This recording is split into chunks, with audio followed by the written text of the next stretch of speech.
દરેક દેવશક્તિનું આહવાન કરીશું. સૌપ્રથમ પહેલા પરમ પૂજ્ય ગુરુદેવ શ્રીરામ શર્મા આચાર્ય કે જે પહેલા ગાયત્રી મંત્ર કોઈ નતું કરતું સિવાય કે બ્રાહ્મણ, પરંતુ તેમને 24 લાખના 24 વર્ષ સુધી મહાપુરુષ શરણ કર્યા. ગાયને જવ ખવડાવતા હતા, એ જવ છાણમાંથી નીકળે, સફાઈ કરી મોડી રોટલી અને મોડી છાશ આટલું ખાઈને એમને 24 વર્ષ સુધી એમને તપ કર્યું અને ગાયત્રી મહામંત્રને એમને જન જન સુધી એમને પહોંચતો કરી દીધો.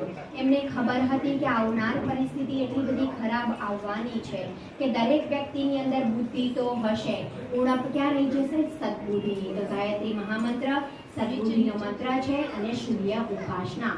કોઈ પણ ધર્મના વ્યક્તિ ગાયત્રી મહામંત્ર કરી શકે છે. સાથે સાથે અમેરિકાના વૈજ્ઞાનિક ડોક્ટર હાવર્ડે પણ પ્રૂવ કર્યું છે કે વેદોના દરેક